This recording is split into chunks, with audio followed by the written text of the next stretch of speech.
Hello, ladies and gentlemen. Welcome to What You Say Anime. I am your host, Peter. On today's episode, along with my lovely co-host, Rifle, we will be looking back on the past winter season and giving our review. If this is your first time joining us, we will be discussing these shows with spoilers. So if you'd like to avoid our thoughts on a specific show, in the description of the episode, there will be timestamps for each show that we are discussing. Before we jump into our review, Rifle, how are you doing? What are your thoughts on the overall winter season that was? Honestly, there are a lot of people out here that say this may be the weakest season. I wouldn't say it was very weak. We still have the future to see. I think this was actually a good season for us. Yeah, I thought this was an overall pretty solid season. I had some low expectations coming into it, but there were some shows that came out of nowhere that really were delightful to watch and caught my eye, and we are going to be discussing them today. So, without further ado, I think we'll jump into the first show that did that for me personally. That was Ranking of Kings. It finished its second core, and we can finally are able to review it. I think a lot of people had some issues with the second core, but I kind of want to focus on what the show did for me personally, and that's just its overall theme of forgiveness, struggles, and pushing through when the situation is dire. And I think that's what Ranking of Kings really showed for me, along with its incredible animation, directing. The music was just so good. I think that this show was under everybody, or was under the radar for almost everybody in the beginning of the previous season, and then when we wrapped up, we kind of started getting a lot of discussions whether this show really is a classic or where people stand on it. So, Rifle, I want to get your initial thoughts on Ranking of Kings. Yeah, I'm finally glad we're able to talk about it because it was hard as it was going through last season. Initially, I started it and I'm like, only came in because of the Wit Studio name behind it. Yep. And that first episode, I was just in tears just because of Boji himself. I feel like this show itself does well for its building of characters, the background behind each one. Yeah, I don't think anybody can really complain about the cast that we had. I think that there are so many people that stood out for different reasons, in which what resonated for me, because a big thing for me is the characters in the show and how they're represented and how they interact with each other. And just like in the beginning of, like, say someone like Hilling, where you think that she's kind of like the wicked witch of the West, or the evil godmother from Cinderella, because she kind of puts out those vibes. And then by the end of it, she's probably one of my top. I mean, she's probably like second right now for best girl of the year. Like, she was just absolutely incredible. Kage represented like what being just like a supportive friend is. Kind of I got some like Killua vibes from Kage, and just the heart touching moments, along with just like the family aspect, with seeing stuff like Boji's mom getting killed in battle, Kage's mom getting ganked by like a mob, and their struggles with finding people that they can attach themselves to, because it's always been a struggle with Kage being a loner and with Boji being somebody who's unable to communicate well. I guess he can do sign language, but he's deaf and mute, so we brought up like those problems. So how are your thoughts on like the cast overall?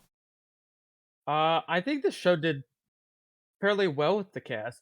I don't think there was anyone that I really hated. I had so much fun with them.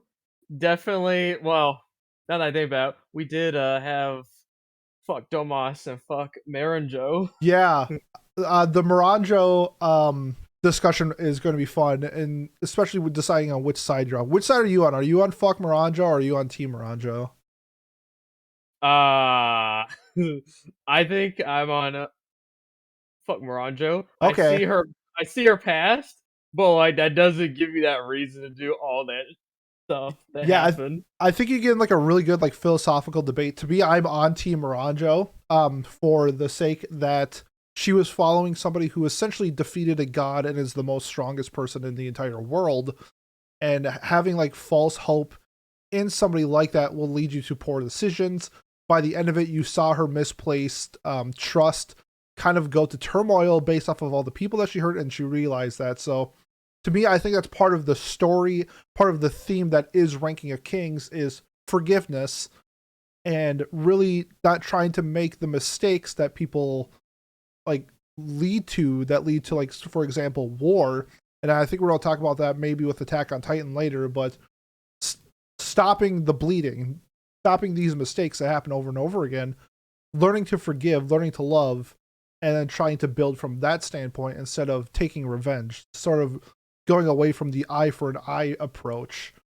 Yeah. Yeah, the other thing I want to talk about in Ranking of Kings, we talked about like the themes. I brushed on it for a moment, but the music in Ranking of Kings is just absolutely incredible. They released, I think it's on Spotify now, but the full soundtrack of Ranking of Kings, it's like 100 songs or something like that, or instrumentals. To me, that this it really like pushed it. Like, what this is the type of thing that like pushes shows from me to like a 7 to an 8 or an 8 to a 9 is stuff like this. Like the technical aspects of the music just really encapsulate that fantasy element. Did you have any thoughts on like the music or the soundtrack in general? Yeah, I think, it really captivated the world for me. Uh, Not just the soundtrack, but just the openings as well. Yep. You know my take, I find the song of opening 1, I don't really like it, but the lyrics to the song fit so well with Boji's growth, Yes. how, he was just like a duckling waddling, and everyone slowly started to fall in behind him to support him. I just really vibed with that. I liked how this whole show one of the great parts of the show, I think, is the fantasy aspects. Yes. Because we've seen the what was it? That giant beast in the forest where it ate up all the souls and spat back out bodies. I'm like, what type of imagination do you need for this? Or that whole ridiculous thing to get Daida to drink that potion where they had to hatch an egg, make a phoenix, and then cut off the head. Yep. Yeah, it was a fun dynamic between like fantasy style similar to like maybe like Lord of the Rings or something like that, along with like the fairy tale storytelling of having that happy ending, having the redemption of characters, having Boji come out on top at the end. Very nice mixture of storytelling, I thought, between those two elements. I also want to give a shout out to, I think it was episode 19, the fight with Boji and Daida, which is probably going to be a fight of the year candidate for anime of the year. That was just so well done, so unique. The lens that they used and the type of just like cinematography that they used in that fight was just next level stuff. It's definitely one of those moments that stuck out to me a lot. There's a lot of memorable moments for me, even like the comedic moments when Boji was training with Despa and learning how to use his new sword, using like that his dodging ability to like really be his main, like, I guess, tactical advantage in fights was really something else. And then you get like his giant fat horse that has been ridden like 5 years, and that's why Despa's late to the party. Stuff like that was like a really nice mix between displaying who Despa is as a character, because like he's obviously like extremely flamboyant, very over the top, and it kind of matched his character when you have like a fat horse like that. And I think that resonates with the rest of the show with just who they are as people, and it showcases in that dynamic. Did you have like a special like specific character or something that stuck out to you? Because like to me, I really enjoyed like Despa and Hilling outside of like the two main cast. Yeah, I'd have to, like you said, I'd have to go with healing. I just, like you said in the beginning, she displayed that stepmother vibes, and then my whole world was turned upside down just to see how caring she was and how much of a badass she was, where she Yeah, was confronting uh who was it, boss in her son's body.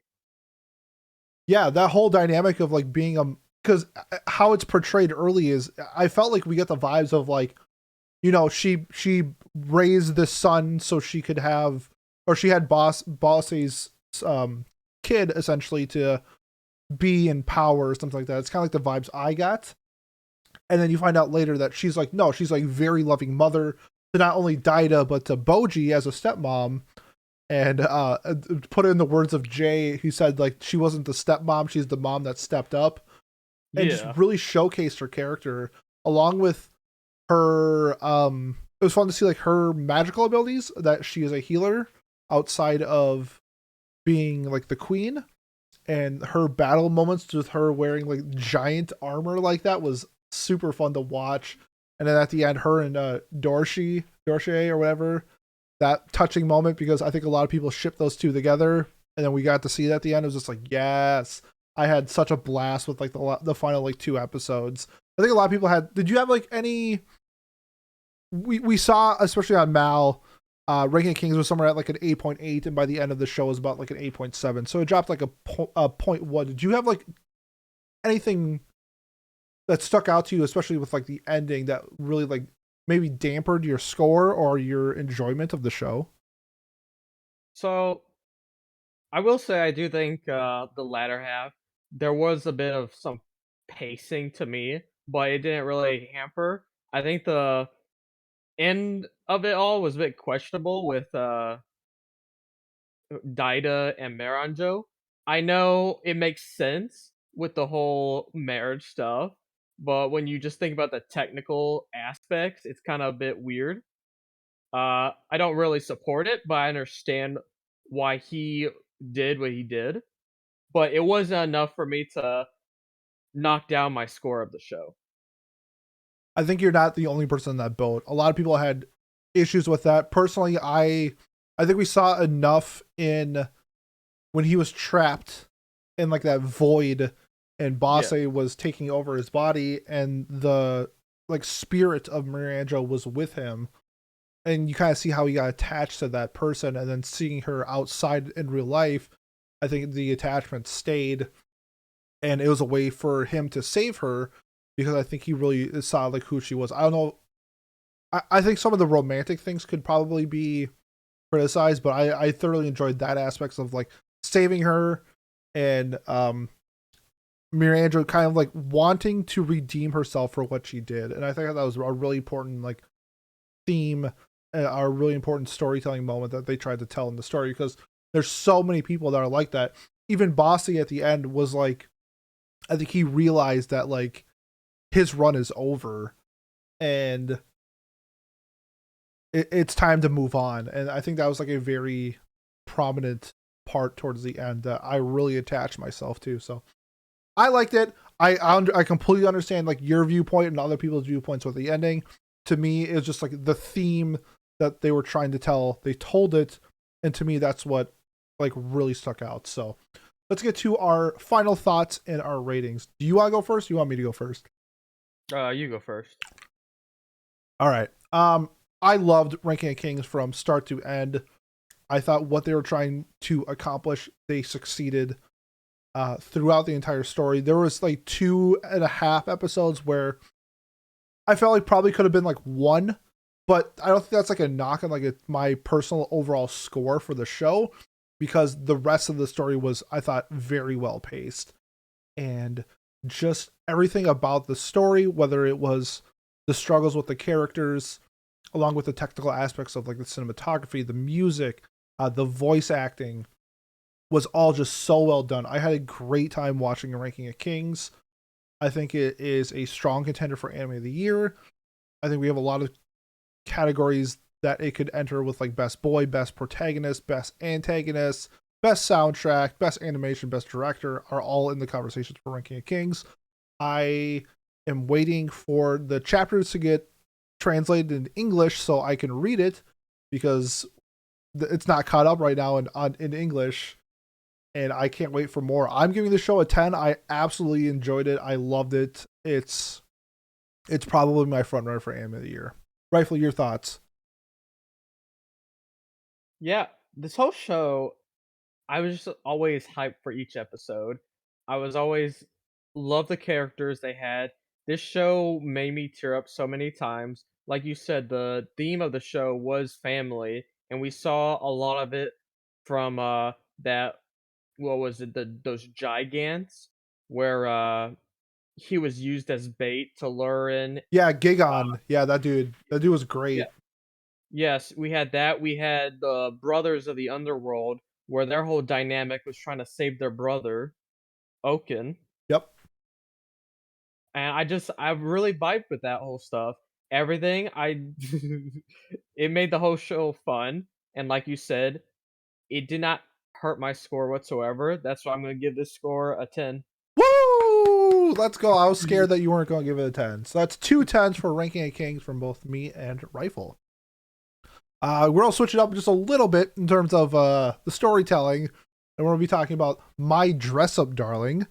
What a absolute refreshing tale of a romantic comedy that we've gotten, where I believe like the main girl character stuck out so fast that to me that Marin, I think I wouldn't say she carried the show, but she definitely was the main reason why I got hooked. And it was really nice to see Gojo's presence develop throughout the story. This show was a absolute delight. Rifle, what were like your initial thoughts on My Dress Up Darling? Yeah, I went into it on like a whim. There was I saw the PV for it, and just the way it was animated, her expressions, I was like, wow, that looks pretty good. And so I decided to give episode 1 a chance, and you just see Marin literally flying through the air dramatically as she hits Gojo's desk, and I'm like, what the heck? Just to see her vibrant energy, I'll say that. Uh, One of the reasons why I went through the show was because of her energy she gave out. Yeah, I'm a big fan of the Genki female characters, but a lot of times they are the side characters, not really the main focus. I felt like, even though I do think Gojo is the main character of the show, it's definitely around his focal point. Marin just was an absolute treat. I thoroughly enjoyed like her dialogue that she provided, and the confidence that she had in herself. Where a lot of times where we see in female characters where they're super bashful, shy, quiet, and always playing to like a trope. Marin to me felt like she was pushing forward with everything and really just going out of her way to do what she wanted to do, and that was cosplay. And to me, that's just like what was stood out. I think that's what like made the show.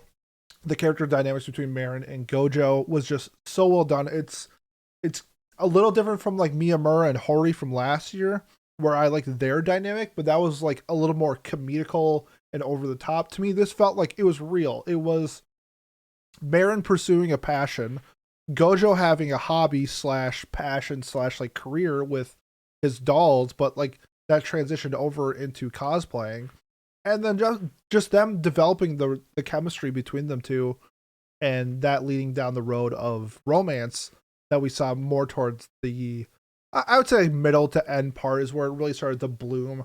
We definitely saw Marin making the advances and Gojo being that shy male character, which I think is fine. It's a fun trope. And yeah, to me, that's just like what really set it apart from like other rom coms. I don't think it's like Blue Period esque in terms of the passion of following a hobby. However, the hobby was fun and it led to some moments, I will put it that way, where it was hit and miss within the community. So, Rifle, what are your thoughts on the moments? If you catch my drift in the show. Yeah, the moments, definitely the moments.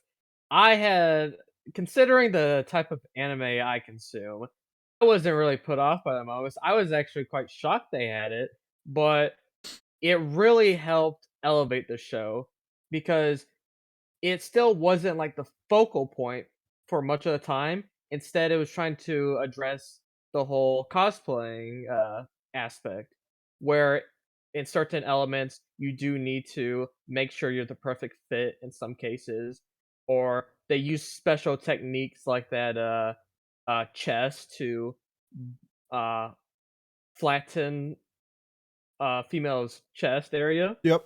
to make them look more flat. Yep. And I was like, that's quite interesting. This whole show did very well for technical aspects to cosplaying that you don't really think about too much.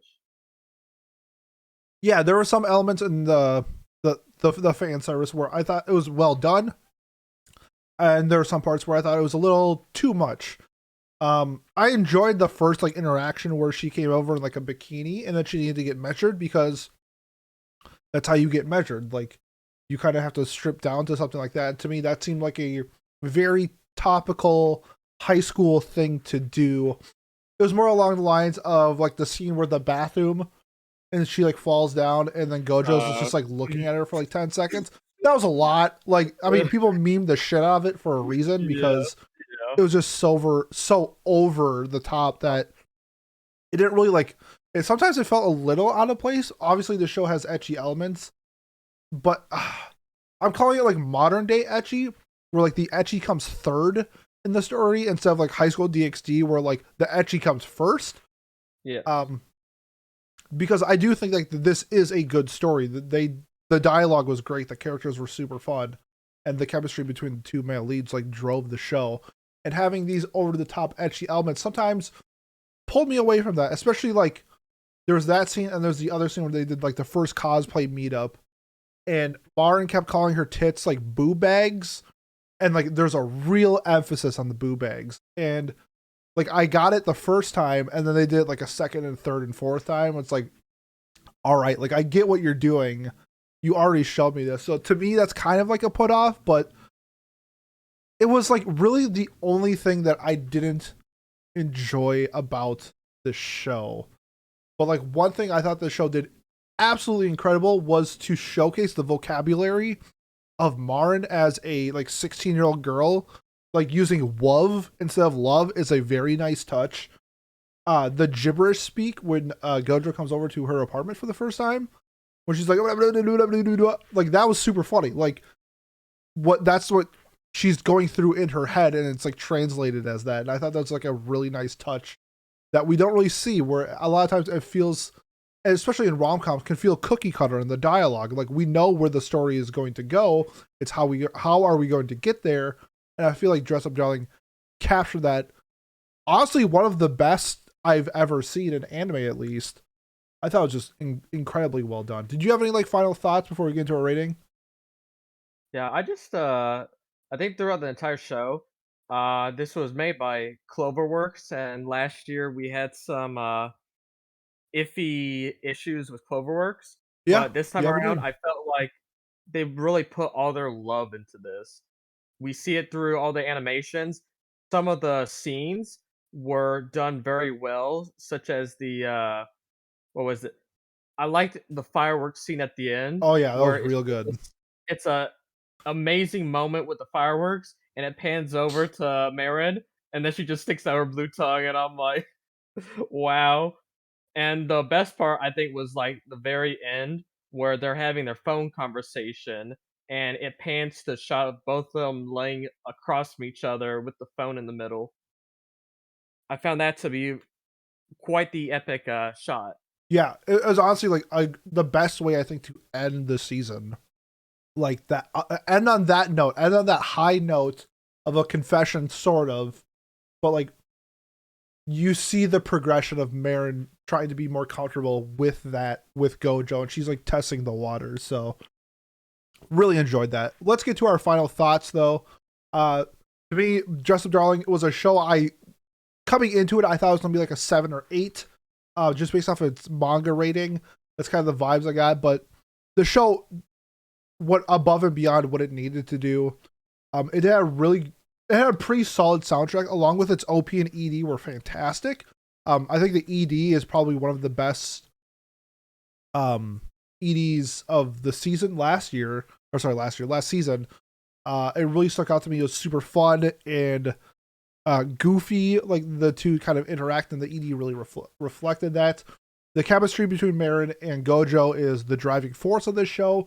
It was so well done with the Genki girl, the shy guy, but him sort of coming out of her shell, and then Marin sort of detracting from the Genki girl to being a little bit more cautious because she's realizing like her feelings with Gojo, and it kind of makes you question it. And I think that happens in real life where you kind of put like a persona on for maybe a girl that you like or something like that, and then when she starts liking you back, you try to do everything in your power to, stay cool.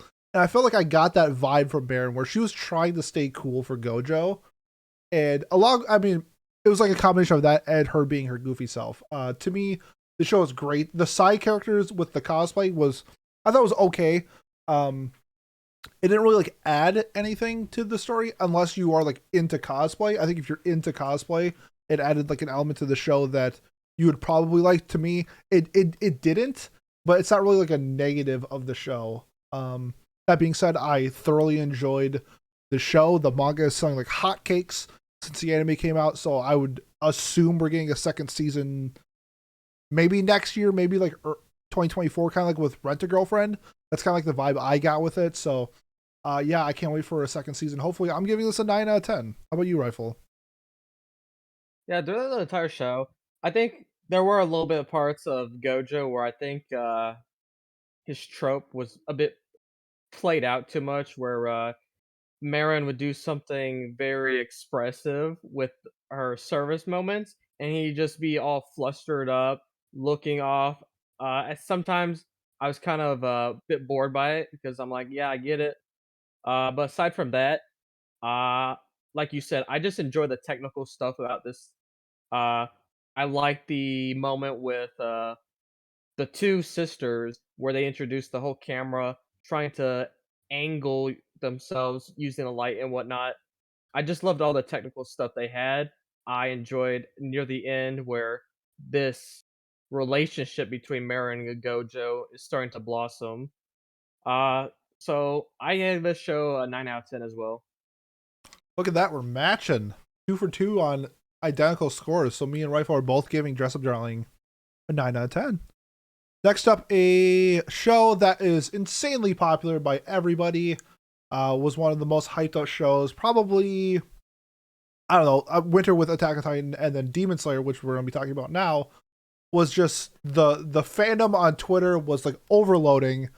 Um, Having two massive franchises going at the same time on social media was a treat. But yeah, we're gonna be talking about Demon Slayer, the Entertainment District arc, following the Mugen Train movie slash TV series, whichever one you watched.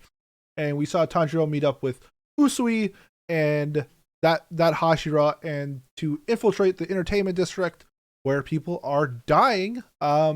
Rifle, your initial thoughts on the Entertainment District arc of Demon Slayer? Uh, Coming off of the sad death of Rengoku, we were met with another Hashira, which I'm glad because we still have only scratched the surface to everything for it. This was going into the season. It was interesting to see the whole element of the red light district. And in this case, we like I said, we see more of the Hashira. We see, I want to say, a little bit more obscure stuff that we'll talk later on in the episode. But I think whole show just had that good old animation to it. Yeah, the Ufotable definitely came swinging, as they always do. This show was absolutely brilliant in terms of its visuals. To me, this is where Demon Slayer starts losing its substance. I thoroughly enjoyed the first season of Demon Slayer. It was a great introduction to the cast and where they are going. I thought Mugen Train was very good. I gave it an 8. And the Entertainment District was all flash and no substance for me, where I thought the beginning parts were funny. I thoroughly enjoyed like where it was setting up to be for the Entertainment District itself. And then when we were actually in the Entertainment District, it fell flat for me. There was an episode, I think it's 7, where they are literally standing still for 15 minutes, talking, expositioning, dumping, and just giving us backstories for some of the demons. Especially, this is when the girl gets her head chopped off for the first time, and the brother like appears. Yeah. That episode just dragged and dragged and dragged. This, to me, this season should have been a movie. It was 11 episodes long. I feel like you could have done it in 8, and we just set up for some just. I don't know. I was wishing I could see something from other characters. And I'm most specifically call it Tanjiro for this. In the scene where the final battle, the demons lose or whatever, and their heads are like chopped off. They like roll to each other. Tanjiro is still like that same like feel bad for the demon thing where it drives me insane. Like these demons have been murdering civilians for hundreds of years. Hundreds. I believe the female's like 112 years old or something like that. And Tanjiro's just like, oh, it's their last moment together because they're brother and sister, and me and Nezuko are brother and sister. So I feel bad. Nah, that's when you just stab them, just finish the job. They almost killed you. They almost killed your sister. They almost killed your friends. I was hoping I could see something come out of these characters, but it's just like Tanjiro's the exact same. Zenitsu's the exact same. Inosuke, even though I love his character, is the exact same person. These are like trivial moments of just high intensity, life threatening events that change people. Let me see the change. And there was none. And don't even get me started on the ending where we get like a 20-minute backstory on, oh, I was ugly and picked on, so that's why you should feel bad for me that I murdered, I don't know, thousands of people for 100 years. Nah, I don't give a fuck about you. I don't care about your sister. You guys are like murderers. I do not want to feel any empathy from these people. And they do it every single time they kill like a major demon. I'm rambling. Rifle, give me your thoughts on like the story or whatever you want to talk about. Yeah, so a lot of I think I agree. I agree with you. Like near the end, I didn't like how very last episode with 20 some minutes, they then decide to drop a backstory. I'm like, bro, you already killed them. Now you want to do the backstory. Uh, Tanjiro, I somewhat understand. Like for him, whole show is about him is sympathizing with demons because at one point they were humans that fell into bad choices and became what they were. I kind of feel like when I watch what Tanjiro does, it just makes me think of like Assassin's Creed, where the assassin will kill somebody and then let them have their last words of clarity. And I was okay with that. I know you said episode 7. You're right. They had like 15 minutes where it's exposition dump. I think for me, just having already experienced that a lot, uh, I wasn't as affected by that. I enjoyed the exposition. It was nice. Like you said, the whole fights were just flashy. Yeah, the action was there. Like, if this is what you're showing up for Demon Slayer, it's there. This is for you. For me, when I watch something like Jujutsu Kaisen, which is like a combination of, I think, a really solid to very good story, along with that, along with the character development that I long for, and then when I see something like Demon Slayer, I'm just like, give me I need some substance on these characters. I need something. Like Usui is just carrying the show. I didn't care for his 3 wives. It was kind of like a funny comedic moment, like comic relief type of thing. I'm kind of just like surprised by like the popularity a little bit. I shouldn't say it because it's Demon Slayer and everybody watches it, but like when I went to like my local con, like I saw like 100 of them. I'm like, they're on the show for like 6 minutes. Like, all right, like whatever, you can do whatever you want, like that's fine. But I was just kind of surprised by like that popularity. Um, but yeah, I mean, there's a lot good to say about it. The choreography with the fights were, I mean, it's Demon Slayer, it's god tier shit. Like the animations were stunning. This was movie quality. I felt like it was overall a very fun show. I just felt like the substance that I got in season 1, I was kind of hoping that we would have some of that, and I just didn't get it. It was just like a fun, flashy show, and that's okay. It's just if you want it to be, to me, like next gen shonen in terms of my opinion, this wasn't it. What are your final thoughts on Demon Slayer? Yeah, like I said, when it had its flashy moments, I was just left in awe. The last battle, I just one of the moments that I was really captivated was when the demon actually stabs Tanjiro through the his jaw. I'm like, holy cow! Uh, You just brought up something that I forgot, like the ass pull of Inosuke of like why he didn't die is that he can rearrange his organs. It's like sure, sure. Sure. Yeah, he's like, I'm gonna go down this hole, and then he starts rearranging his bones. I'm like, okay. Yeah, it's like sure. Let's make that. Let's make that a thing. Why not? Sorry, continue. That's a good point.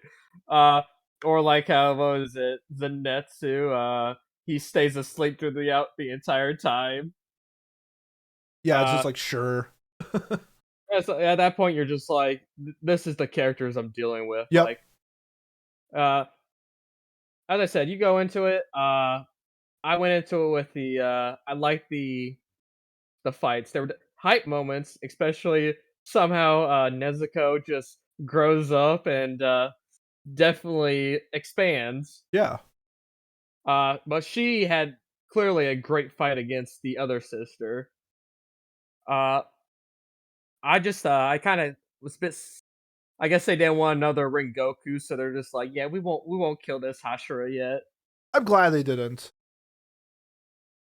Yeah, but it was. I found it just to be okay.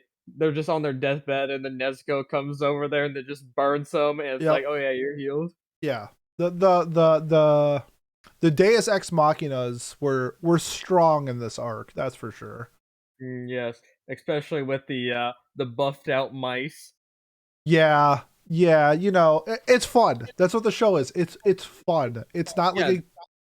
It's not critical. Like it's not this deep show. It's Demon Slayer.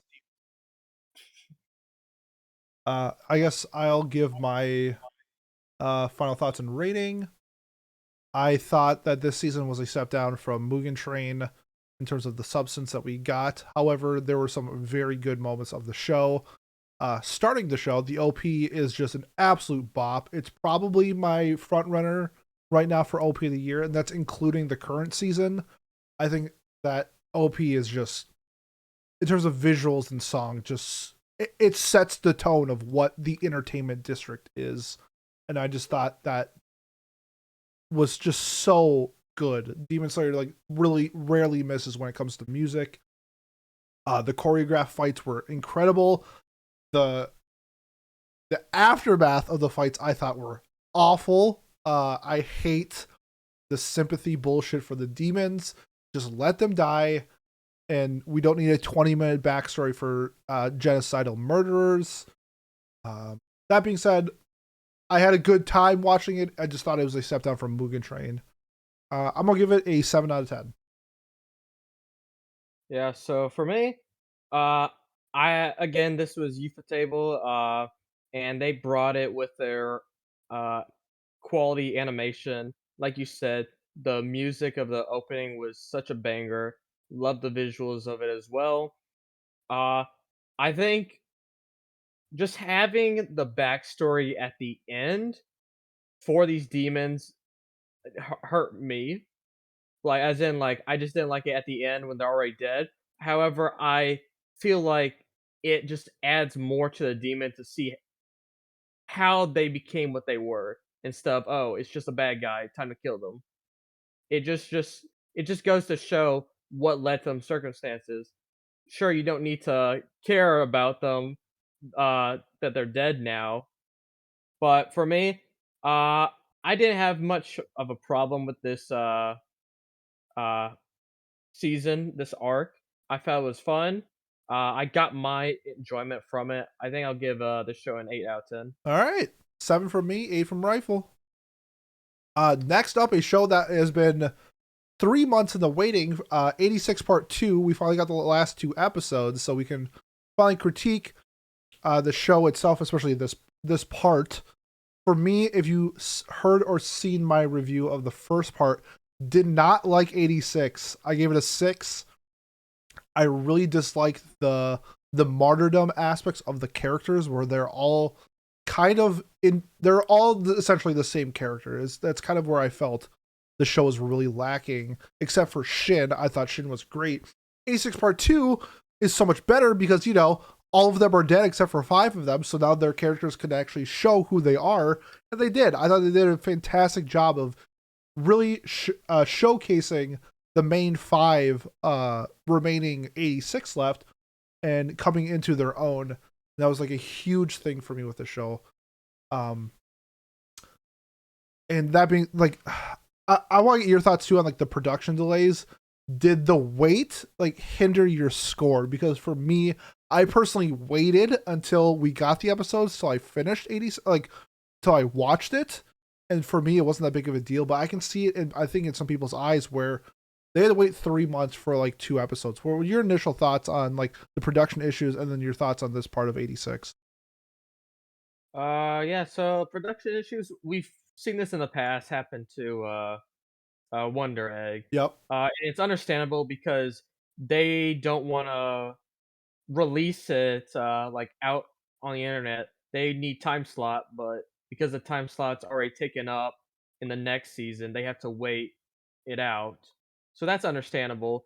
I didn't think for me, I don't think it was like all of that. Like the wait didn't feel like it was like, oh my god, this wait, I just loved it. But it didn't really hinder my score of the show. It was okay. I yep. still enjoyed the last two eps.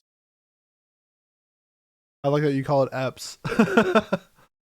Yeah. uh, um, one character that I really didn't enjoy, and I didn't understand like her part on like the battlefield, was Frederica, the little girl. I understand like who she is as a character, but like Mhm. at the last episode, she's like on the battlefield, like try. I don't know. Like I understand like why she was doing it because the person that was like in the Legion machine was like her old knight, but like who would let this child onto the battlefield in the first place? Had some issues with that. Um, but really, what I want to say about 86 was just the showcase of the characters becoming the characters that I wanted from part one. Um, Especially like Anju, yeah, her name is Anju Emma, the silver hair girl that's not the commander. I thought she really showcased who she was as a character in this part. And same with the redhead girl. I enjoyed her like development as well. Shin's the goat. I really enjoy Shin as a main lead. He does a lot of things well. I think for right now, Lena, the or Handler One or whatever, the girl, I think she's a little overhyped in terms of anime only's perception on her. I don't understand like why people think she's a good character, especially in part two when she's in the show for like 3 episodes. But this season did so much more that I wanted from part one that we got in part two. That was a thoroughly enjoyable show. The combat was there. The sound is like really well done, along with the music itself. The animation can be hit and miss. I feel like at some parts it's really well done, and then there's some parts where it just seems a little like too CGI ish for me. Which is it's hard when you like mesh the two. It's not something like Doro Hedoro where it's just like all like CG or like B stars. A6 has that mix and you can really see it. And sometimes it's off putting, most of the time it's not. So I don't want to like critique it too much on what it was.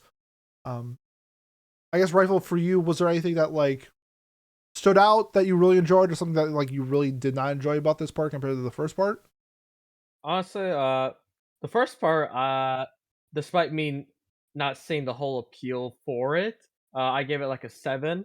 Mm-hmm. Part 2, I definitely do think it was like a step up. Same. Uh, because I just wasn't feeling Lena. I just was I didn't really care for her. I didn't like the her character. I do think though for part 2, it was a little bit better because she wasn't there as much. And when she was, it was for like moments where she got to meet back up with the people and Yeah. actually get to see them because she never once saw what they look like. Yeah, that I think scene, that end. I mean, we talked about it before with Dress Up Darling. What a great way to end this part. That meetup was so well done. like you said, the CGI for the fights, I think it was similar to part one. I just felt like for some fights, the transitioning was very whiplash. Yeah, yep, Like I it agree. didn't even have time to process what's happening. I, But I oh, like that continue. whiplash. No, whiplash. That's a good way to use. I think that's a good like verbiage for how I felt as well. Yeah, but as I said though, there were some entertaining moments they had, such as the final battle between Shin and the old knight. and you brought up why they have a little girl on the battlefield. Uh, I think they mentioned in the show that I don't know if it's an old custom or if it's something they still do. It's to be used as like a mascot and to have the troop have something worth dying to protect for them. Okay. Okay, that makes more sense.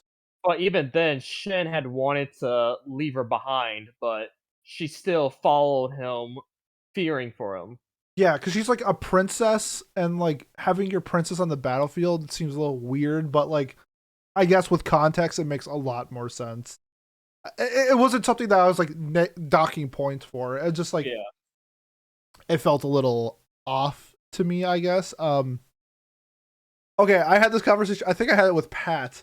How'd you feel about with the first episode where like Lena like dyed a strip of her hair red? What were your thoughts on that? I thought it was a little silly. I was like, "Oh wow, she dyed her." I think. Huh. First off, I think she looks fine. I think what was it? She gained her nickname Blood Rain or something. Yeah. Yeah. So yeah, I found that silly. Well, again, I think that's supposed to be like the whole character hair trope to show that this person's changed. Which, granted, she kind of was. She was the only one who prepared for the defenses of the Republic. That You kind of see caught that? me off guard. The Republic when their Oh, town just that got leveled. yeah. I was like, and like I said, that's where that part where I said her not being present a lot. When she was present, it was a lot more impactful Yeah. because you see her directing orders to others, trying to defend her capital. I was like, that is pretty dope. Yep. I'm glad their town got leveled. That's what you get. Yeah, Uh, yeah, and then you see the after effects in the last episode where some of them are still angry at the people that saved them. yeah, like turn the racism down just a smidge. Like we're trying to help you. These people are just assholes. I wish those survivors. I don't know. They're just.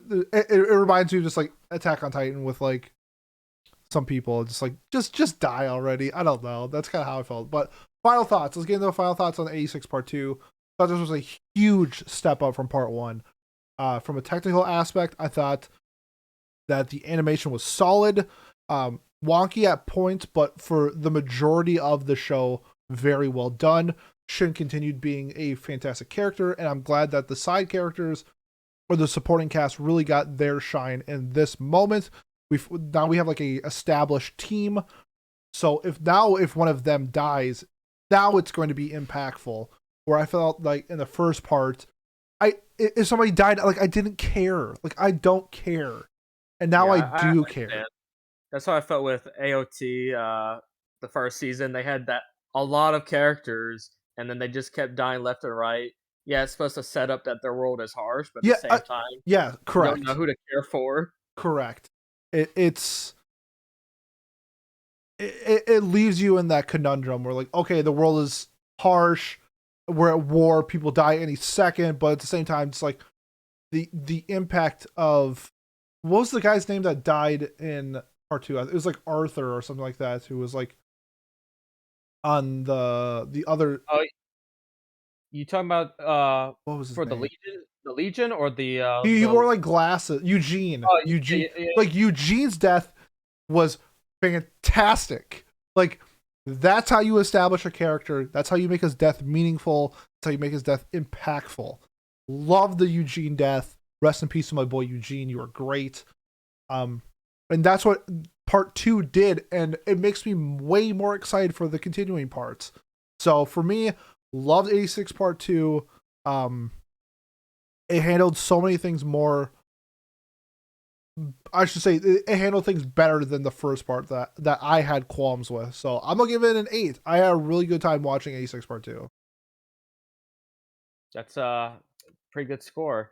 Uh, for me, one of the cool moments about this show itself, I just like the militaristic aspects. And so in I think what was it, episode 9 or 10, they're like, yeah, we gotta take out that huge old cannon, so we're gonna have to fly you there. And they just have an underground base with a giant carrier, and I'm like, Holy cow. Just seeing all that, military stuff got me going. Yep. Uh, I think the music for part 2, I liked it a lot more than part 1. It really hyped me up. I found it a lot enjoyable. I don't know what else to say because we already said it. For me, I think it was just a lot better. I liked Shin more. When Lena, despite her, yeah, with her being there less, made it more impactful. I can't wait if they do another. They are. Yeah, We're if they we're do we're, we're getting more. I'll be all for it. For me, I give this part 2 9. All right. 8 from me, 9 from Rifle. Rifle's flying solo on this one since I did not watch Attack on Titan. Rifle, your review of Attack on Titan, the final part 2 Electric Boogaloo. Yes. Uh, Honestly, for me, this was uh, this is the very entertaining arc before what we will get next year. Uh, a lot of impactful stuff that happened this arc. We actually got to see Aaron and Zeke get together right after Gabby goes 4 to 4 and shoots Aaron's head off. Never misses. That's my girl. Uh, we actually got to see why this timeline actually exists because Aaron does his time wizard powers and goads his father to get the founding titan. How that makes sense? I mean, don't really know. It just happens. I'm okay with it. This is the first time we see the whole path stuff. It was quite interesting. We actually got to see Zeke more. What was it? I think we did see a little bit more to Zeke, his own struggles, how he saw his father, and then we finally see that he realized that his father wasn't that bad. It was all Aaron who did it. Throughout the whole season, it was just very political, I'll say. The whole time it's the rumbling, and thanks to the opening, they don't want to let you get it out of your head. Rumbling, rumbling. It may not be a lot of people's favorite, but I had fun with it, just singing along with rumbling, rumbling, it's coming, rumbling. Uh, I feel like I think Mappa did quite a good job at adapting this season. I feel like everything was 1-to-1. Their art style is pretty decent. When it comes to the CGI, it wasn't as bad as like season 1, not season 1, the prior season. Uh Honestly, it was a decent show if you like Attack on Titan. We had episode 11, I think, where we finally had a lot of action go down, where Annie comes back and starts killing people. Because that's why we watch Attack on Titan, is for Titans to kill humans. Yes. Uh, what was it? And then near the end of episode 12, we see Aaron in his skeletal, ginormous body about to flatten the world. Uh, really not much to say. For me, I think this was, like you said, going back to 86, when we mentioned how people are still racist towards their saviors. This Yeah. was this was a bit this was a point where two sides who were both hated each other came to an agreement to try to take down Aaron. We see them try to bury the hatchet.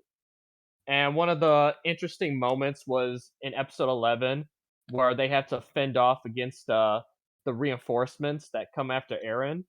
Uh the commander for the Marley force decides to stay behind, and lo and behold, the sergeant who drilled Aaron, Mikasa, and Armin back in their early days, he shows up and decides to stay with them as well, and they perform a last stand of blowing up the ship. I think this show, well, not this arc, goes to show them trying to make amends with each other. so that they can prepare for what's to come in season 3 because we gotta get ready for Attack on Titan Shippuden. Yep. So honestly, for me, I still Mappa delivered on the animation with the fights. I liked it. Story for this moment, I enjoyed it. So I just have to give this part an 8 out of 10. 8 out of 10 from Rifle. I read this and I gave it like a 5. So, but that means nothing since I didn't watch it. This is an anime podcast, not a manga. So, moving on to a show that we did both watch though. Pretty surprised by this one. I was gonna say Bisco. I can't pronounce that Yeah, first word. yeah. Uh, very Doro Hedoro vibes. I love the world building in this show. I thought it was very fun.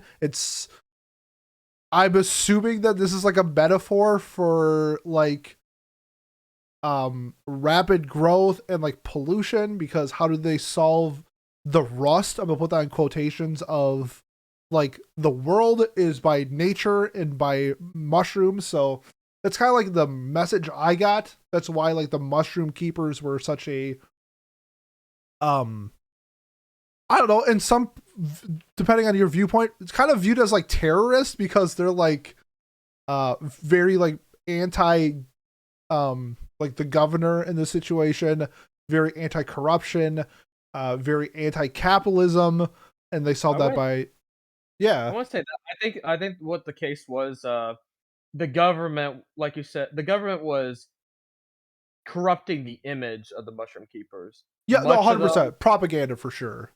yeah, but like you said, the governor was a Mushroom Keeper, and so not all of them were good. Yeah, 100%. I'm just trying to think like I feel like that there was like a deeper meaning on like the larger scale, but from like the smaller scale, this was kind of just like a dope like unique action story of people riding around giant crabs that shooting arrows that spawn mushrooms, and then having your main character literally be Jesus Christ. So uh Uh, Rifle, you changed your Discord to Bisco, so I'm assuming you like the show. What are your initial thoughts on Bisco? yeah, so once I so the beginning of Bisco does a interesting way that's not presented in the source. In the source, it shows Bisco on his crab and all that, and they get injured, and then they go to the city. In the anime, the first 3 episodes, it's a back and forth. So you're trying to piece together what's happening. And so in the beginning, you just see the city. You see Milo working on the females as his doctor, and then you go to Bisco, riding on his crab, and out of nowhere, you have these hippos with machine guns on their backs, and I'm like, what's going on? Yeah, One of the the world just crazy. Continue. I think that, like you said, for me, when I look at the world of Bisco, it feels like this could be a video game with all its absurdness. We have what was it? I think the Chameleon Cavalry, I believe. Uh, the hippos, giant shrimp, a crab, just whole slew of unique things. Uh, like you said, it's just shonen Dorohedoro. And I'm okay with that. I went in Me this and too. I had a blast. Like this was the show that was following the rule of cool. A lot of stuff probably didn't make sense, but it looked cool as heck. A guy shooting an arrow that made mushrooms appear? That's cool. People like mushrooms. Yeah, the what why I like say something like Bisco, where I can like push some of the nonsense away from something like Demon Slayer, where they're both like these shonen action stories, is sort of like the context that it's provided in the story. Bisco is just fucking crazy. Like, that's what's presented. So when Bisco gets resurrected as Jesus Christ, I'm just like, sure, why not? Like, the story makes no fucking sense. He can throw hippos like a mile. Like, that's the whole point of the story, is just like nonsense, over the top, crazy shit. I mean, the main character is like a doctor and Uh, solves like this rust problem on like his sister, and other people like using basic medicine, but I no one liked else how can figure it out. It's like, sure, like that's the context of the story. It's just let's go crazy, and that's what they did. And yeah, they did that for, what was it? The pink hair girl who was, I guess, a mercenary, mhm. where she, had something wrong with her stomach, so Milo goes in to kiss, and then pulls back, and you see this Oh, giant dude, I almost threw up, dude. That was nasty. I I saw that. loved it, but it's nasty. I know, yeah, it was gross, but I'm like, this is something that makes this great. Just the absurdness. I Yeah. think, some of the CGI elements, though, for the show was a bit off-putting, Yeah, yeah, you could say that for sure. like the giant boss at the end. I'm just like, but like I said, it was a fun ride. I loved the interactions between the females and the males, especially with Milo's sister Pawu, where she starts to have a thing for Bisco, and she's like, "Hey, I want payment," and she's like, "Give it to me now," and kisses him, and the old fart's like, "Are you sure you don't want to receive a better payment?" She's like, "What you talking about? I just stole a kiss from a god." Yeah. That was I'm like, "This is." that's where we like said like, okay, this is where Bisco is legit Jesus. So I really enjoyed that dynamic for sure. Um in terms of like the story, it was like batshit. I didn't feel like it was as smart as like Dorohedoro, but it was fun. Uh it kept me on my toes because of like the unique world building that it was. This is nothing game changing at all, but I just thoroughly enjoyed it. If it got a second season, well, it's a light novel, so that's like the only thing. It's a shonen light novel, which is pretty rare. I feel like. Um, I guess it's not labeled as a shonen, but it's 100% a shonen. Um, I'd be surprised if we got a second season. I wouldn't mind a second season. It was a very fun show. How about your final thoughts on Bisco? And we'll give our ratings. Yeah, just the show itself, this was very great. I love, like I said, just their introduction to all these different type of animals being used for weaponry, which to me was very cool and unique, especially the, escargot freighter. I'm like, "That doesn't make sense, but that thing looks freaking dope. So Carry cool. on." So I cool. just, think of that. Like I said, like you said, the world building just looks very nice. It's nothing groundbreaking, but to me, it was still just absurd. It was cool. I feel like if this ever did get another season, I feel like the next logical spot is to the, Mushroom Village, the Mushroom Keeper Village. Yep. That would be just interesting just to see that, and to solve Bisco, god problem because I guess he doesn't wanna be a god. But yeah, real fun show. I know for a lot of people, they didn't like the absurdness, and that's understandable. For me, I liked it. I liked the music a lot for this Yep. show. It was really head-banging to the soundtrack. So, I don't know about you, I'm gonna give my score. Yeah, go for it. I think for me, I give this, show a 8 out of 10. Okay. Right on. Um I thoroughly enjoyed watching it. It was very fun. Kind of like Demon Slayer, it was lacking in some substance where I feel like it could do more. I do realize that this is like a light version of Dorohedoro. So I was hoping to see some of the themes that like I really enjoyed about that into a show like this. We did get some of it, like the world building was just so good in the show. The soundtrack, the music, fantastic. Hit and miss with the CG. As much as I love Crab Bay, it looked kind of mid, but like it was fine. It's the show is definitely there for like its absurdness, its over the top like action and story, and I think it delivered on doing that. I'm gonna give it a 7. I had a good time. I would recommend it to people that like this like a Dorohedoro light or something like that, or looking for something unique. This is a very unique show. All right, let's move over to our isekai block. I'm gonna have a lot of fun with this one. How a realist hero rebuilt the kingdom. part 2 or season 2, whatever it was. Woo! This show sucked ass. Ooh, this show was terrible. I could not stand this season. I hated the harem aspect of the show. They were setting it up from the get-go. I knew it was coming, and I hated it. They made such an emphasis on like, oh yeah, the king could have like 8 different partners because they have 8 days a week, and that's fine with me. It's like I knew it was coming, and when it was coming, I was like, this is just shit. Oh, I have so much to say, but Rifle, let me get. I think you liked it more than I did. What are your initial thoughts on the second part of how a realist hero rebuilt the kingdom?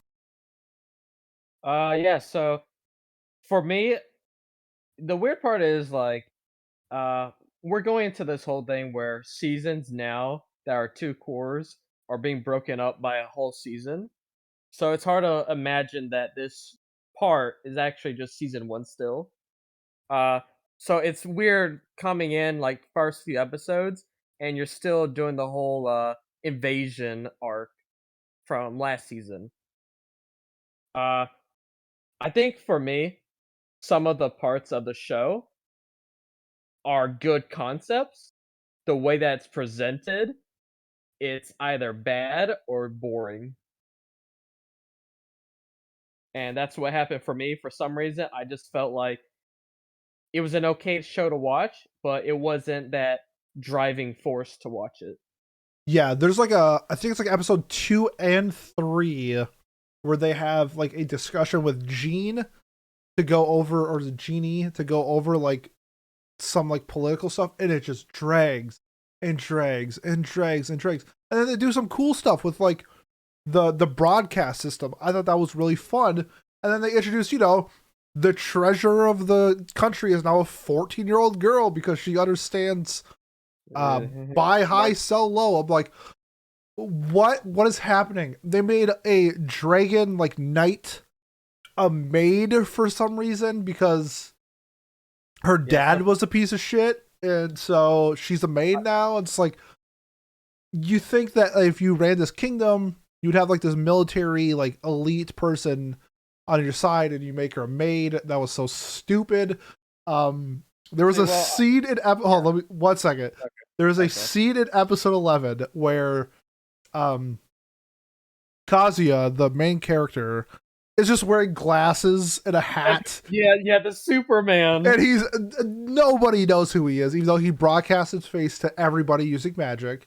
And then he takes off the hat and glasses. Everyone's like, "Oh my god, it's the king! Oh my god! Oh, you mean that girl that looks like the princess right next to you is actually the princess? Wow, that was so dumb." But episode 11, they're having a discussion with like a guy who looks like a Native American and his sister, and then all of a sudden they stop their diplomatic talks because a girl's having a baby, and not just the doctor has to go. Everybody has to go see the baby because it's some random person that we have never been introduced to having a child. And then for some reason, then the chick has the baby, makes the king the godfather after just meeting him, I know, right? Yeah. and then that conversation kind of just like is abruptly over. I'm like, who is writing this? It honestly felt like you took like 2 puzzle pieces that were like pretty similar, but they weren't connecting pieces, but you just like jammed it together. And that's how it felt with this story. It felt so random in so many spots where it's political, and we have the intrigue of like the actual magic system. And then we have our harem, and then we have our 14-year-old treasurer. It's so all over the place where it made no sense. I didn't care. It lost the fun of season 1. I thought season 1 was like maybe not good, but at least fun in some elements where you saw like the introduction to like Kazuya's power, and that he can like write laws like 3 at a time or something like that using that power. I'm like, okay, that's interesting. It's very beneficial as like a diplomat. And then just like, I don't know, nothing happened this season. Uh, Yeah. I ranted. Tell me something. Tell me something. Tell you. No, so like as I said, there was stuff that happened, but it's just like because of how little emphasis there was, it just didn't seem like it, and that's how I felt. Like for instance, what was it? Again, there was concepts that were brought up, but again, it was in through dialogue, which was boring. Yep. But for like the beginning, the king's like, "Yeah, what's the difference between demons and beast folk? They look the same." And then everyone's just like, "Now that you think about it, they kind of do. We might not want to tell the church, or else they'll, you know, do something about that." And I'm like, "Oh, that's a cool concept, but you just lost me halfway through." Uh, I'm not gonna lie, I'm still salty from season 1 where Kazuya discovered supply and demand. yeah. Again, and as I said, this is leading off from the invasion and the Civil War stuff. We did see, I think, what was it? Uh, George, was it the lion guy? Uh, how he just that whole episode where uh the king is like, okay, there's forces behind trying to interfere with my stuff. I gotta make sure I gotta take them out. And I thought that was kind of cool, where uh he was trying to goad two specific people to speak out against the people he was holding trial, the dragons. Yep. And when no one else would speak out, he's like, "Okay, yeah, kill them." And I'm like, "Holy cow!" And he's like, "Yeah, sometimes you gotta be swift about this stuff. You can't be forgiving." Uh, that again with the dragon girl, I do agree. It's kind of weird, and yet he does explain his motive. I think for some reason, I guess the options for her were either to be either a slave or maid, or to just die. But then you just see him say, "Hey, listen, need you to do me a favor. If I ever become a tyrant, I need you to kill me." And I'm like, okay, so he wants someone to kill him. Okay, that's fine. But like you said, dressing them as a maid, Yeah, and they're like walking the town, and she's like a maid outfit. Like, what the fuck? Like, this is it's so just cliche anime and lazy, I guess. yeah, there was, as I said, I felt like this whole season was a lull. I don't know if they ever will have more content. I don't know after this season, but I feel like whatever was introduced here will be like a foundation. Because what was it? 2 episodes, they spent time on that researcher girl, That and the was guys so bad. That was so bad. like, and as I said, another one where I'm like, the concept is fine, it's just the execution, it was so boring. Yes, Because so boring. someone's like, "Oh, we just discovered rechargeable batteries." Does nothing with it for the Yeah, rest and then of the. they also just like, oh yeah, I've liked you. We should get married. Okay, like where did this come from? These two random characters are now engaged. It's like, I know, yeah, yeah, yeah, I'm just like, uh, it was just a weird concept. I mean, I didn't hate it. I understood why, because he wanted to secure this political relationship so that she would stay in their kingdom. But again, like you said, I just didn't. They just came out an episode ago, and that was another thing. She managed to make arrows where they grow trees by speeding up the light process somehow. First off, clearly took inspiration from Bisco. yeah. Second off, it makes no sense. I mean, how in a later episode, Soma is with his minister and they're talking about lumber shortages, and they're like, "Oh, we're gonna make zones where people can't cut them down or they'll get their heads chopped off." And I'm like, "Bro, you have arrows that can make trees spawn." My brother in Christ, you literally could spawn trees.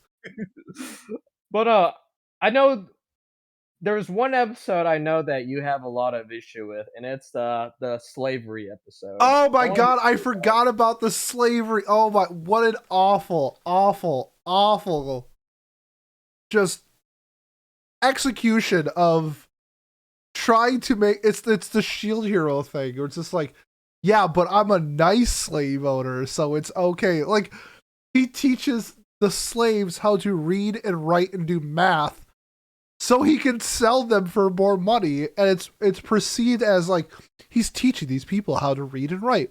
What a nice guy. No, he's doing it so he can sell them for more money. It was so strange. It I, was I yeah, it was strange. For me, I could see some reasoning, but again, it's like you introduced this person. Why should I care? Uh, again, I don't know how this process works because it's very vague. He's like, the slave girl's like, oh, if you don't care for us or all that, we'll be sold off to a different slave trader, and we might be separated from our families. So I'm like, I guess that's makes sense. So It's his goal is to like sell them to people that will treat them right. And so that's still bad. That's again, I get that. I understand that. But so he tries to teach them in hopes that someone who will treat them properly, and then someone comes in and he's like, "Yeah, bro, I like your methods. I can't do anything about the system just yet, but I like what you're doing." also spoiler. He's the king. Well, technically, Yeah, again, he could literally stop slavery at any time well, he if you could, want and to. then, but like they said, the Civil War would break out. Yeah, guess what? That's what needs to be done. You need to. I'm gonna get some Attack on Titan, some things. It's like, the people that support that, maybe Civil War ain't that bad. Like, I'm gonna be straight up with you. America did it. Like, I mean, yeah, you're right, but again, they just left a civil war just now to cleanse all the other people. Having another civil war would just create more havoc, and then that could still have people from across the borders come in and mess things up. yeah, I mean, I know there's some like political stuff, but it's just so defending slavery is always bad. Like, no matter what this guy could have done with these slaves, he's still a profitable slave owner. You get no sympathy from me. I hope he dies. Like, I don't care that you taught them math. It's like Demon Slayer. I don't care that you were ugly or picked on when you were a kid. You killed 100 people. I don't care that you're a nice slave owner. You're a slave owner. I hate it. I hate it so much. They do it so many anime handle just absolutely poorly. And this is no. I might lower my score again. The only reason why I originally had this at a 3, but I really like the confession scene at the end, and I am a romance snob at heart, and so that confession scene bumped up. I guess that gives me my spoiler. I give the show a 4. I think it sucks ass. I do not want more. I don't want Kazuya to die because I don't think he's a bad dude. I don't think he's a realist hero. I just think he's a normal dude. I think this should have been called How a Normal Dude Did Stuff at a Kingdom, and just people are just really stupid. It's like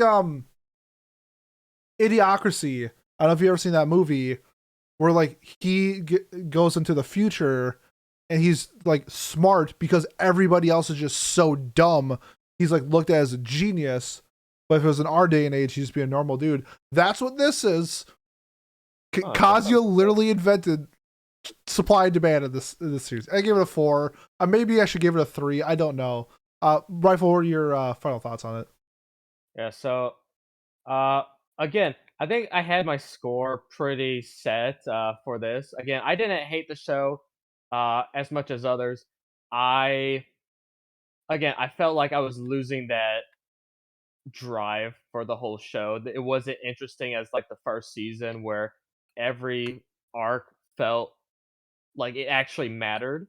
Uh until like the very last episode where A, you do have that confession, and then B, you had that whole time stuff happen with the memories. I'm like, oh, so this explains a lot of stuff. This explains why the king gave him the throne. Okay. So that whole stuff at the end kind of bumped my score up. Uh, so for me, originally I had this at like a low 6. But because the last episode, I'm like, okay, I give this for me like a 7. Okay, All just because of that last episode. that's fine. I bumped up a point from the last episode as well. So a 4 from me and a 7 from Rifle. The next isekai, The Genius Prince's Guide to Raising a Nation Out of Debt. This is Wait, what? it. Yeah. No, it's not. It's not an isekai. Oh, it's a fantasy. Sorry.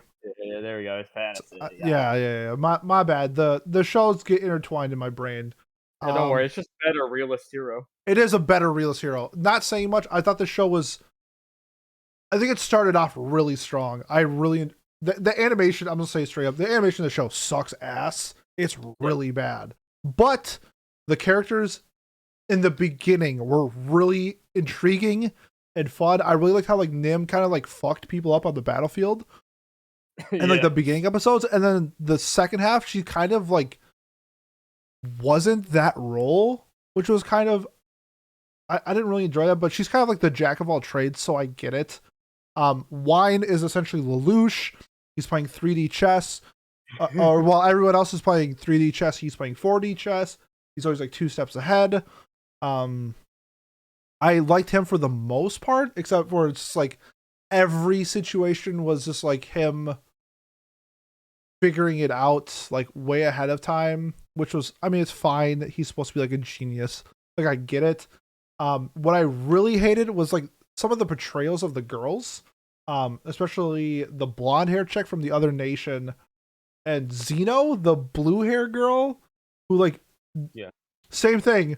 She wears a hat and a military uniform and looks exactly like the princess, and then she wears a dress and it's like, holy shit, it was the princess the whole time. Like, Bro, did you see her chest? Like, yeah, it's it just just like magically appears. just like I don't know. Some of that was just like really dumb. Some of the side characters did that as well. But the show itself was fun. I had a good time watching it. I liked it way more than Realist Hero. Rifle, what are your initial thoughts on The Genius Princess Guide to Raising a Nation Out of Debt? Yeah, so like you said, when I heard that title, I'm like, bro, this sounds like realist hero, bro. Genius Prince, raising nation out of debt. Like, who makes up these titles? And I got into it, and I'm like, I'm digging this because I think what this show did, it it establishes comical bad guys. That's what it does. Like much of the evil people, they're kind of like just a bit comical, a little goofy, but because of their goofiness, they create these interesting situations that the prince has to navigate through. Like one of my favorite moments through the entire show was when the prince of another country comes over because he hears that the princess uh, is interested in him, and so you have wine just like, oh, we got a duel. Okay, I'll try to make it where we both lose on purpose, so we both save honor. And the prince is drunk.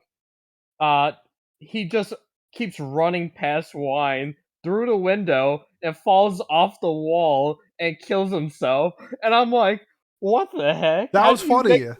I know I liked it, But that was and then like because that was the beginning, right? yeah, That was the first couple well, episodes. Yeah. yeah, the first couple. So because of that, wine had to be like, oh shoot, I screwed up. Because now the opposing country will use that as an excuse to attack. Because they may think, oh, this is assassination. And I'm like, that goofy scenario became political. And I enjoyed it. It I did allowed, yeah, I did too. Yeah. yeah, it allowed us to see Wine think it out. It showed his love for Nim, which I enjoyed. She was like one of the best girls for the season Yep, for she was me. great. Uh, what else? Like you said, I animation was just bad. Especially the beginning stages where they're Yeah. planning out their strategy. You have like these 3D moving chess pieces, and I'm just like, but I think later on they kind of ditched that. Uh, I think the only thing was like at the end, uh, it kind of felt lackluster, where they were trying to lure another country to attack the red-haired king. Mhm. Uh, the king realized it was an ambush, so he turns around to leave the troops of the enemies, and for some reason, Nim and these other two knights just magically appear out of nowhere. I'm just like, how did you guys get here that fast? But I will say, like you said, surprisingly, just to see heads roll was interesting. Yeah. I wish we saw more of it in the second half, but it was Yeah, it was interesting to see like Wine actually kill another king. yeah, that was really good. Yeah, I don't really have like a whole lot to say about this. I thought the premise was fun of being like a smaller country kind of coming to power and kind of like gaining momentum into being like he's not even trying to be like a political power, but he like unfortunately is like randomly getting more and more influential. So Yeah, cause that was fun. I had a good time. I don't really have a whole lot more to say if you have any words, but I'm ready to give my review or my rating. yeah, I think just for me, like you said, this was just this was what was lacking from Realist Hero, aside from other things, was just that whole political drive. Each thing was had its own goal. It was very goofy. Wine playing his 4D chess. I just loved it. Uh, got to see these characters interact. There were a little bit of what was it? Philosophical comments which I enjoyed, such as how Wine doesn't trust his people because he sees them all as potential nobles. And I'm like, huh, I like that. Is that philosophical or is that like paranoid? Oh, yeah, I mean, yeah, whatever you want to call it, you know. Let's call a spade a spade. All right, yeah. Yeah. So you can give your review. Yeah, I thought the show was a better realist hero. I had fun. I don't think that the show is good, but it is a fun fantasy if you're into that sort of thing. If you like the Lelouch-esque style of like main characters where he is outwitting and outplaying his opponents, this is the show for you. I just think it was an average show. I'm gonna give it a 6. It was fine. I had a fun time. Yeah. So for me, like I said, like you said, I had a fine time with it. I just loved it. Loved the interactions between the prince and Nim. Uh, it's Lelouch, but Lelouch is more. I want to say what bratty. I think that's the case. Not too sure, but no. So Uh, just loved it. Animation was a bit poor. Uh, music was a bit average, but whole time I just enjoyed it. I loved all this political drama that Realist couldn't really deliver. I felt it was consistent, so I give this a 7 out of 10.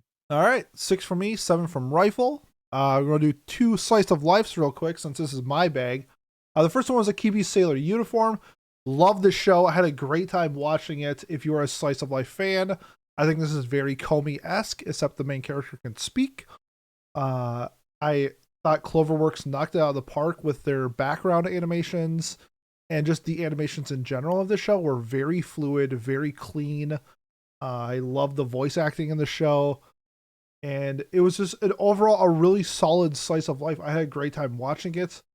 I don't think there's a whole lot to say just because I'm the only one talking, and if you like slice of life, you'll probably enjoy Kibi Sailor Uniform. If you don't like slice of life, then you're never going to watch the shows. You don't have to worry about it. In terms of my slice of life rankings, really good. Uh, didn't blow me away, but I had a really good time. I'm gonna give it an 8. And the other slice of life show was Slow Loop, which I loved. Slow Loop.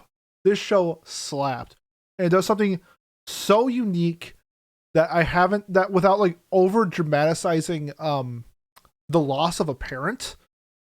And actually, it was in 2 cases. Hiyori, the main girl, she loses her father to cancer, and the other girl, Koharu, loses her mother and brother to a car accident.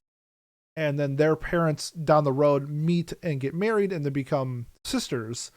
And we see this struggle of accepting like somebody new into your family on both sides where well Koharu is a little bit more positive and upfront with who she is as a person. Hiyori is very closed off, has a hard time expressing her feelings, and we see that because they bond over fishing, which is what Hiyori did with her father. And so this was a thing that means something so much to her, this hobby. This is what reminds her of her father. And sharing that with somebody means a lot. And I thought that this show handled it fantastic. it was cute and slice of lifey where people can bond over their their passions or their hobbies to get through trauma, to get through the loss of somebody. And it just was so well done. If you're a fan of like Super Cub or Laid Back Camp, Slow Loop is for you. It was like almost a 9. I don't think it's quite enough to give it a 9, but the show was an absolute blast. I'm giving it an 8. It was really well done. And that concludes all but one. Next is our speed round. And the speed round, what this is we go through shows that we aren't going to review to go in depth, and we're going to try giving our review within a minute. Each show gets a minute essentially that we miss. So, Rifle, do you want to go first, or do you want me to go first? Yeah, I'll go first. All right, whenever you're ready, speed round for Rifle. Go ahead. All right, so some of the stuff that I couldn't talk about. Finished Leadale. Uh, Felt like 300 Years of Killing Slimes anime. It was a comfy show. Not much to say about that. I give that like a 6 out of 10. Uh, World's End Harem. Surprisingly, I did enjoy that. Aside from some of the animations were pretty bad, a lot of lack of facials and whatnot.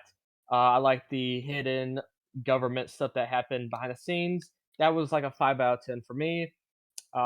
Vanitas no Carte Second Core. If you like the characters of the, you'll still like them again. I felt like the first half kind of dragged on. Second half picked up where we got to see Jean more of her cute side, and we got to see people's backstories. I give that an 8 out of 10. Orient, this was your generic battle shonen. Not much else to say. I felt like the second half kind of picked up. It had a good OST. Aside from that, this was like a 5 out of 10 for me. Uh, Miss Kurotsu, Monster Development. This is Super Sentai Monster Development stuff. I liked it for some reason. I don't like Super Sentai. They did the business side of evil organizations, so they're making monsters, and they have to adhere to guidelines of other departments, which I found pretty funny. And the last one that I want to mention is this ended in February, and this is Blade Runner Black Lotus. I like sci-fi. Never got into the Blade Runner franchise. For me, I was kind of new, fresh. Didn't really care for the characters too much. Music was great. Loved the visuals, but I just wasn't interested in the storyline. So I give that a 5 out of 10. All right. All right. That was Rifle's speed round. He stole one of my takes, so we'll see how this goes. For me, my speed round. Here we go. 3, 2, 1. Sasaki and Miyano, the boys' love from last season. I thoroughly enjoyed this coming of age story of people developing feelings for each other and figuring out that they are gay. I thought it was really well done. It wasn't forced, like Given kind of was, and I had a great time watching it. I gave it a 7.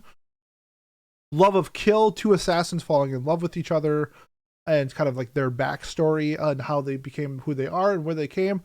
Hit and miss in some spots, but overall, I thought the show itself was pretty good. I gave it a 7. World's End Harem. I actually thoroughly enjoyed the political chess games of male genitalia. It was the etchy fix sometimes that I crave like once a year, and I actually thought it was better than I thought it was going to be. I gave it a 6. Land of Leadale, like Killing Slimes for 300 years. If you like that show, you like this show. Some hit and miss spots. I thought the daughter stuff was at the end was kind of weird and out of place. It seemed like, I don't know, you have 3 kids now, and then randomly adopting a child was just like, you wanted to go on like all these adventures, and now you're a mom again. It's like fine, but it was a fun like fantasy slice of life. Gave it a 6. Teasing Master Takagi-san season 3. A great way to there we go. A great way to wrap up the episodic versions of Takagi-san. We're going to get a movie, and then we're getting the spin-off where they are married and have a kid later down the road. I thought this season was really fun, especially towards the end. The last couple episodes were great. I gave this an 8. The life of an ordinary guy who was reincarnated into a total fantasy knockout. Super fun show. Gender bending is another, just like, it's not labeled, it's labeled as gag humor. This is essentially a boys love show, just like they just won't admit it because one of the characters is physically a female but is the body of a dude, or sorry, like the inner soul of the person is a dude. And it was pretty fun, I'm not gonna lie, I had a good time watching it. I gave it a 7.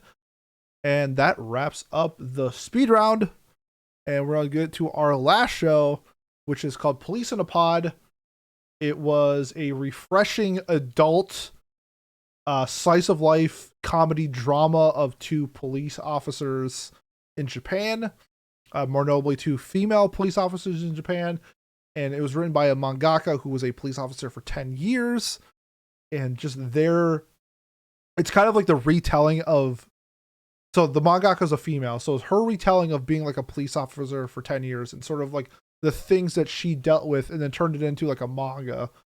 I thought this was a very refreshing take on the adult stories that we get. I don't really know if we had like an actual like legit story like this, where whether it's like police or like firefighters or EMS or something like that. I love this show. Rifle, what were your thoughts on Police in a Pod? Yeah, I think originally I wasn't gonna delve into it, but I decided to give it a shot. Uh, and it was quite interesting to see, just to see daily life of a police officer, supposedly. I think someone mentioned this before somewhere else. Don't think you'd want them saving you with the way that they treat people, but honestly, that's understandable because nobody treats them fairly. I think that's quite evident with the score that was given earlier on. People gave this show like a 6. Uh, like I said, I think later on I was enjoying it a lot more because it was trying to weave in some of the more heavier subjects. Yeah, I thought how they handled it was a little different because like the first two episodes were a little silly and fun, and then the third episode we get the sexual assault, or like, yeah, of like the stepdad or whatever, or the mom's boyfriend, which is like a very real like scenario. And it kind of like turned it on its head on like how it was presented, where I did initially think that this was like going to be like a more comedy based, because there's definitely has it like its hysterical comedic moments. And then when we get the twist of like, oh no, we're going to be talking about sexual assault, we're going to be talking about rape, we're going to be talking about drugs, we're going to be talking about like domestic abuse, whether it's verbal or physical. And that's all handled in the show, and it kind of caught me off guard just because of like how it was originally handled in the beginning episodes. But that being said, I loved how it was handled. I loved seeing like through the eyes of like a Japanese police officer compared to, I don't know, my entire life watching Cops like every Mhm. Friday night when I was a kid, and just seeing how it's different between the two. It doesn't really seem like it's a respected position in Japan. Um a lot of the police officers were like getting shit, like people were like talking shit to them, like regardless of their age or status. It was a very interesting view into their world. I'm assuming because the mangaka is a 10-year veteran that most of it's true. But yeah, just the dynamic between Mai and Fuji, or Kwai and Fuji, and the two like side male ones, Minamoto and Yamada, was like a really fun like dynamic between like the inner working police officers. So I thoroughly had a good time watching the show. Rifle, did you have any like final thoughts on the show? Yeah, honestly, I felt like some of the art and music just wasn't for me. It didn't hit well, but same goes for some of the comedy. I bet some of the jokes didn't land well for me, but there were others that I did enjoy. Like we said, when it hit the heavier subjects, it really made you think. One of the ones that really hit me was the driving episode with the police force, where what was it? The main character was talking about how she felt bad for this police ticket officer or whatever on a motorcycle, and they go to a scene where there was a car accident, and she's like, "Oh, it looks like one of the cars hit something," and the senior officer is like, uh, telling her to, I think it was either A, to act quickly, or she just ran, and the main character realized what it truly was. Hmm. Uh, it was actually a child that got flown out a window through the crash and died, and I'm like, it just hurt to see something like that, and we actually saw the mental stress on the officer after seeing something like that. Uh, the last arc involved, people 2 criminals, uh, going up to females at nighttime and kind of molesting them. That was a bit touchy, and yet they still managed to interweave some comedy stuff to it. One of the funniest things was one episode where they're trying to get a sketch of the guy, and everyone's like, "Who drew this sketch of this guy? He looks so bad." And it was the main character, and they showed the actual picture of the guy. They're like, "Oh my gosh, this person's a genius." Yeah, they like block out like the top and the bottom. Like, oh my god, it's this dude. It's like, wow, you're a genius. What was her name? Kawaii. It's like, thank you, Kawaii. And she's like, what? I don't know. I had a good time with the like with her dynamic. The dynamic between Kawaii and Fuji, I really liked. Fuji, obviously, best girl. Loved Yes. her. Even like the clerk girl that wore like the green like Yes. turtleneck. I thought like her kind of part at the end was really fun, especially with like trying to get the girl who was sexually assaulted to like talk more, and that's really hard to do. And I really liked how like she was able to break through. I liked that style of like the like realism of that scenario. That was just handled like really well. The show is cute, but like at the same time, it had like its serious moments of like you said, a child dying. We saw like the old man dying, and that's why that kid was like rebelling. Yeah, And we saw that. We saw a drunk guy attempt suicide. yeah, yeah, suicide. Like there's a lot of like real shit in the show, and it was handled in a way where I thought it was like a good mix of being serious and being fun. Because if it was all serious, it wouldn't be like I feel like it wouldn't be too compelling of a show.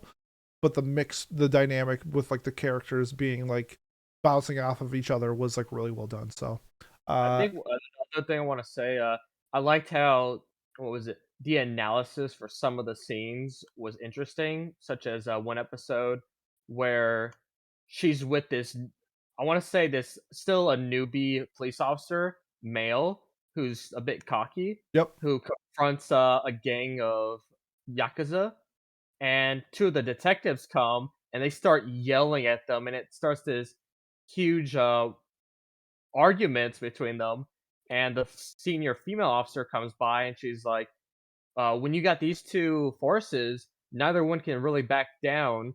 Uh, so to save face, you need a woman's touch.